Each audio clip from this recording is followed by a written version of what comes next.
नमस्कार, मी सुरेश शिंदे. आपण पाहतात तळेगाव टाइम्स. आत्ता आपण गावभागातील हाचिन स्कूल या ठिकाणी आहोत. या ठिकाणी आपण पाहू शकता की तळेगाव दाभाडे नगर परिषद मार्फत या ठिकाणी एक जे विद्यार्थी आहेत त्यांना एक मॉक ड्रिलचा प्रकार या ठिकाणी देण्यात येत आहे. इमर्जन्सी कुठे जर आग लागली तर नक्की कसं त्याच्यावर नियंत्रण मिळवावं, कसं त्यावेळेस आपण काय नक्की आपण परिस्थिती कशी हाताळायला हवी यासंबंधी एक मार्गदर्शन आत्ता चालू आहे. आपण लवकर जे तळेगाव दाभाडे नगर परिषदचे फायर ब्रिगेडचे जे अधिकारी असतील त्यांच्याकडनं अधिक माहिती घेणार आहोत. माळीमामा नमस्कार. आत्ता आपण तळेगाव दाभाडे नगर परिषद मार्फत हाचिन स्कूल या ठिकाणी आहोत. या ठिकाणी विद्यार्थ्यांना एक अग्निशमन दलाविषयी आपण थोडक्यात माहिती दिली आणि प्रशिक्षण दिलं. नक्की काय काय सांगितलं, आपण काय सांगू शकाल?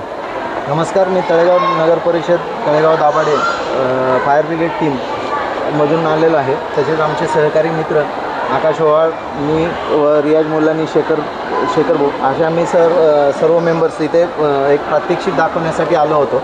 प्रात्यक्षिकमध्ये त्यांना सर्वप्रथम डिझास्टर मॅनेजमेंटबद्दल जी माहिती असते ती संपूर्ण माहिती सांगितली व त्यामध्ये आगीचे प्रकार सांगितले. आगीचे प्रकारामध्ये प्रमुखपणे 5 प्रकार आगीचे पडतात ते त्यांना सांगितले की आगमध्ये नुसती मॅन्युअली आग लागणे, की शॉर्ट सर्किटने आग लागणे किंवा नैसर्गिक आग लागणे, ह्या गोष्टी सांगितल्या. ह्या गोष्टी सांगितल्यानंतर महत्त्वाची गोष्ट म्हणजे जर का समजा आपण स्कूलमध्ये आणि 2nd 3rd फ्लोअरवरती जर का समजा एखादा विद्यार्थी ॲक्सिडेंटली काहीतरी डॅमेज झाला किंवा काहीतरी फिट आली काय आली तर त्याला खाली घेऊन येण्यासाठी आपल्याकडे एक स्ट्रेचर अवेलेबल नसतो शाळेमध्ये. तर इमर्जन्सी कसा स्ट्रेचर उपलब्ध करायचा किंवा कसा तयार करायचा त्याची एक महत्त्वाची IMP माहिती त्यांना दिली की जे शाळेचा गणवेशच असा आहे की टी-शर्ट्स आहेत, त्या टी-शर्ट्समार्फत आणि 2 काठींच्या मार्फत कसा स्ट्रेचर बनवला जातो ती सर्व एकदम अत्यंत उपयुक्त अशी माहिती त्यांना दिली.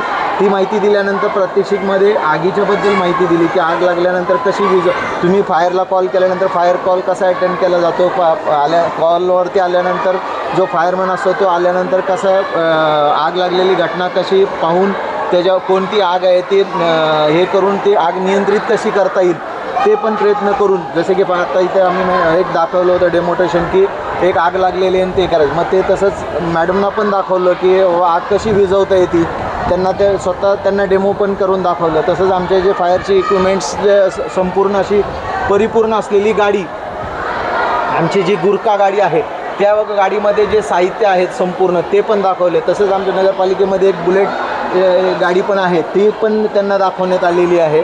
आणि तसेच भरपूर अशा माहिती दिल्या, उपयुक्त अशी माहिती दिली व त्या मॅडमनी पण आम्हाला खूप कोऑपरेशन केलं व विद्यार्थ्यांनी पण खूप आम्हाला सहकार्य केलं व त्यांना मोलाची माहिती मिळाली असेल मी असे व्यक्त करतो. आणखी एक प्रश्न होता की ह्याच्यामध्ये तळेगाव दाभाडे नगर परिषद मार्फत कोणत्या अधिकाऱ्यांनी आपल्याला मार्गदर्शन केलं किंवा कोणाचं सहकार्य लाभलं? हां, आमचे फायरचे अधिकारी श्री संतोष तेलंगे सर यांचे खूप मोलाचे मार्गदर्शन आम्हाला लाभलं. ओके सर, धन्यवाद.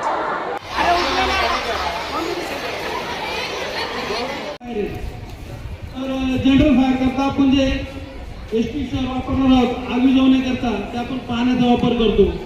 म्हणजे कुठल्याही इथे समजा आग लागली एक तर कपडे असो किंवा कागद किंवा लाकडी भुसा वगैरे या गोष्टी जे आहेत याला आग लागल्यावर आपण काय करतो, पाण्याचा वापर करतो. तसेच 2nd क्लास आहे डी मध्ये जे आहे ऑइल फायरमध्ये जे आहे डिझेल, पेट्रोल, केमिकल असतात त्याची आग असते. त्याकरता जे आपण पाण्याचा वापर करू शकतो का? नाही, मुळे पोहता येत नसेल तरी याच्यामुळे वाचू शकतो आपला जीव. त्यामुळे आपण कुठेही फिरायला गेलो किंवा आपण समुद्रात वगैरे जातो तर ह्या लाईफ जॅकेट घातल्याशिवाय आपण बोटीत बसायचं नाही. ही आपली सुरक्षा आहे. त्यामुळे कधी कोणता ॲक्सिडेंट सांगून होऊ शकत नाही. अशी काही परिस्थिती निर्माण झाल्यास आपला जीव धोक्यात जाऊ शकतो. त्यामुळे लाईफ जॅकेटचा उपयोग करायचा आहे. आलं लक्षात?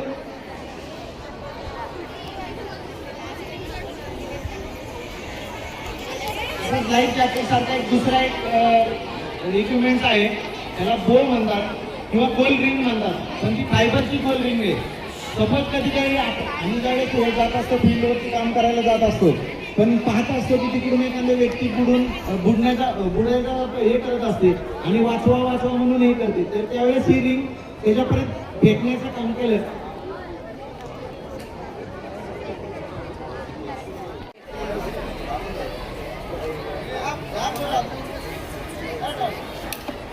ओके, किती वेळाने तुला किंवा तुला काय हाताला काय जास्त त्रास झाला कुठला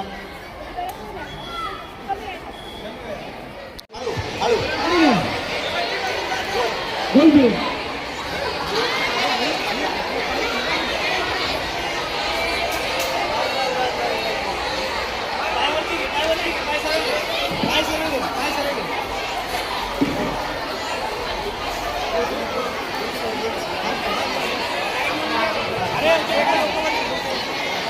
ओके.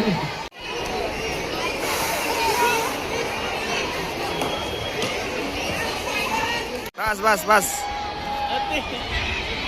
किती वेळा